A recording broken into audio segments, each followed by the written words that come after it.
Hello, hello. My name is Dr. Corey Wren. Let's get some good juju in here. And I'm a vegan sociologist, a vegan feminist, and a vegan witch. Why not? So today we are talking about one of my favorites, Mugwort. Cassie's down here. Mugwort is probably the first weird but easily accessible herb I would recommend getting for your apothecary, whatever you want to call it. Grand old shelf of plants and things that when people come over and they're like, what is that? Come look. Everyone's always invited to open and sniff it.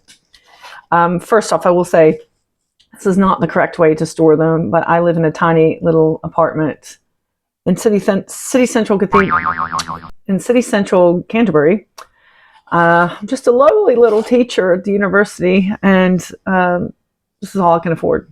So you're supposed to keep them in a dark cupboard, but the only spare cupboard space I have is reserved for my tea, which is infinitely more sacred to me than the herbs. But I do drink some of these. I do eat some of these. I will clarify. But most of the ones that I put back on the shelf here are the ones that I don't use regularly. I just use for like ritually things or like foot bath things that if they go off, it's like not a huge deal. They're kind of symbolic. Let's put it that way. Yeah, I'm almost out of my mugwort, but I did not buy any more because, as you will see, I'm also growing it. But mugwort is a weed. It is free to get. I don't remember ever trying to think. I don't think I've ever heard of this before I moved to the United Kingdom. I don't think that it grows in the United States. I could look it up, but I don't. If it does exist there, it's not part of my everyday. And I was in Appalachia where we have lots and lots of plants. But here it grows wild. It's in the hedgerows. It's on the side of pathways. I remember very clearly when I first started getting into herbs and foraging and all that good stuff. That was one of the first times I identified like a weird, different herb. You know, that wasn't nettle, which is the ubiquitous one. But it's very distinctive. I'm going to show you what it looks like. But here it is what it looks like when you're going to use it. Well, in one form, you can actually just eat it, make tea out of it straight.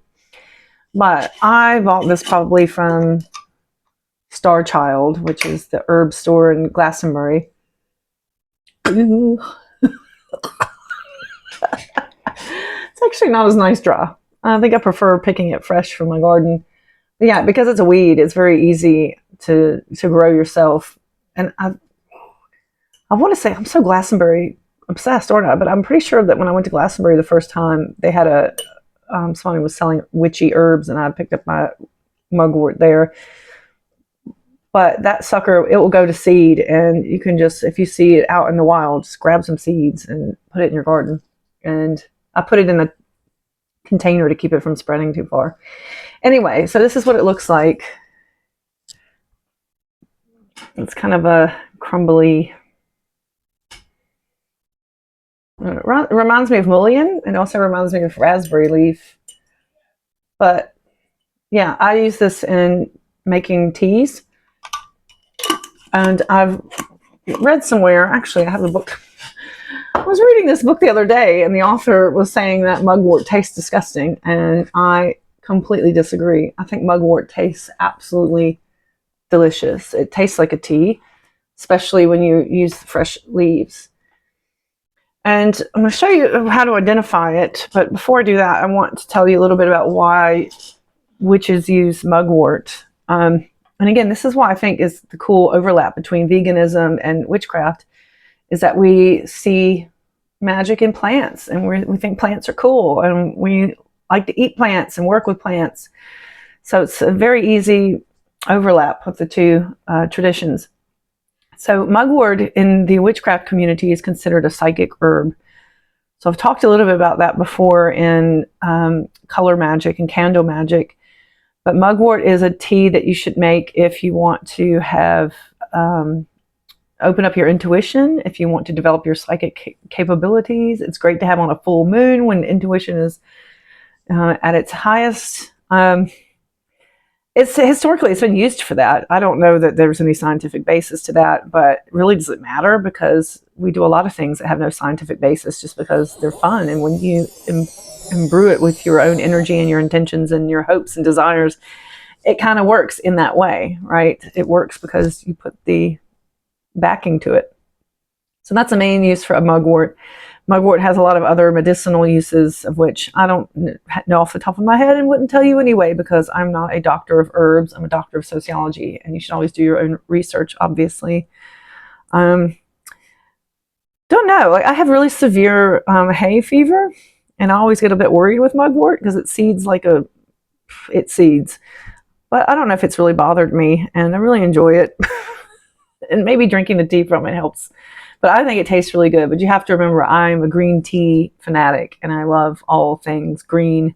And so, whereas my partner, if you give him anything green tea, he would like, I would love it. So for me, mugwort is a delightful taste, and it just tastes like a good green tea. Maybe not green tea, but it's an herbally tea.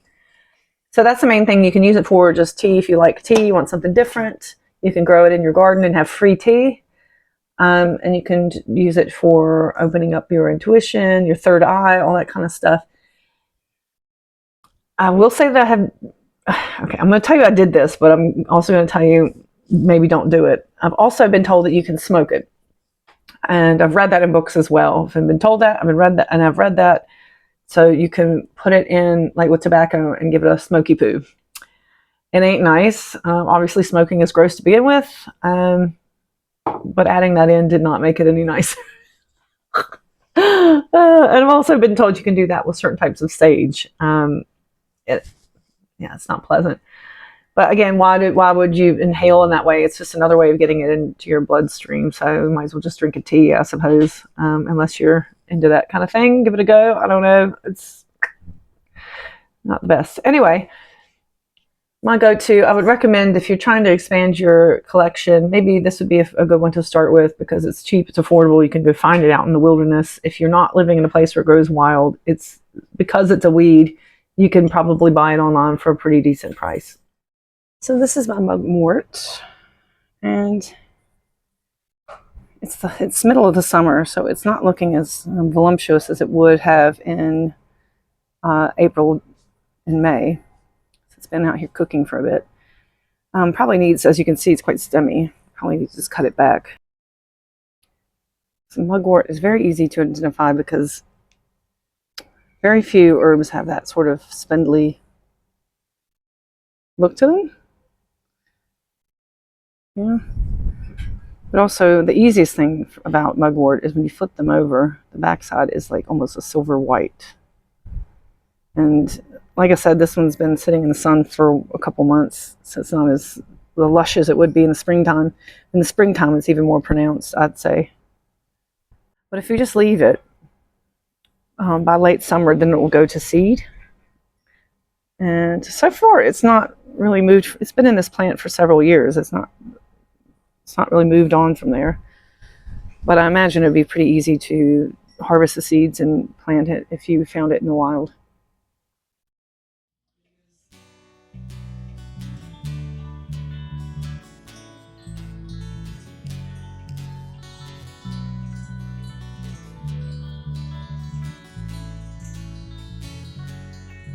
Where the river runs through gunpowder in the mountain, I left this for you, my heart in the canyon. I need to know that you're